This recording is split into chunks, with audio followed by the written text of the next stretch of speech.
விசுவாசத்தினால் நீதிமான் பிழைப்பான், விசுவாசியே கலங்காதே. விசுவாசத்தினால் நீதிமான் பிழைப்பான், விசுவாசியே பதறாதே.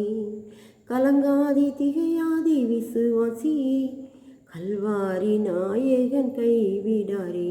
இதனால் கூட இந்த மாதத்தில் இரண்டாவது நாளாக இன்று நாம் என்ன செய்ய போகிறோம்னா, கிருபை வரங்களை பற்றி சிந்திக்க போகிறோம். கிருபை வரங்களில் ஒன்று விசுவாசம்.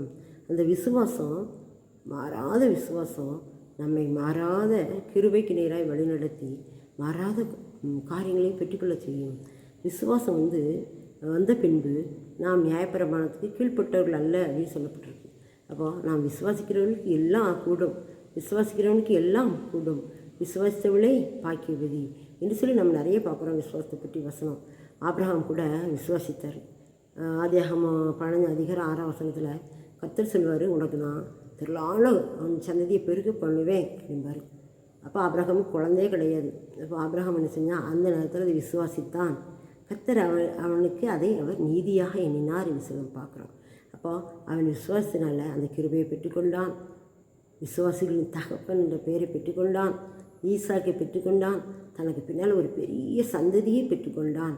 நாமும் விசுவாசிக்க வேண்டும். நம்முடைய வாழ்க்கையிலும் விசுவாச குறைவு இதெல்லாம் இருக்குன்னு கண்டுபிடிச்சி அதை நீக்கணும். அப்பா, எனக்கு இந்த காரியத்தில் விசுவாசமே இல்லை, என்னை மன்னிங்க, நான் உங்களை விசுவாசிக்கிறேன், நீங்கள் எனக்கு செய்ய போகிறீங்க, எனக்கு விடுதலை தரப்போகிறீங்க, என்னுடைய பிள்ளைகளுடைய காரியங்களை நடத்த போகிறீங்க, என்னுடைய குடும்பத்தின் காரியங்களை நடத்த போகிறீங்க, என்னுடைய ஊழியத்தை நடத்த போகிறீங்க, என்னுடைய தேவைகளை சந்திக்க போகிறீங்க, ஒன்றுமில்லனாலும் விசுவாசத்தினால் நான் அதை பெற்றுக்கொள்ள முடியும் என்று சொல்லி விசுவாச அறிக்கை பண்ணுகிறேன்னு சொல்லி நான் விசுவாச அறிக்கை பண்ண வேண்டும்.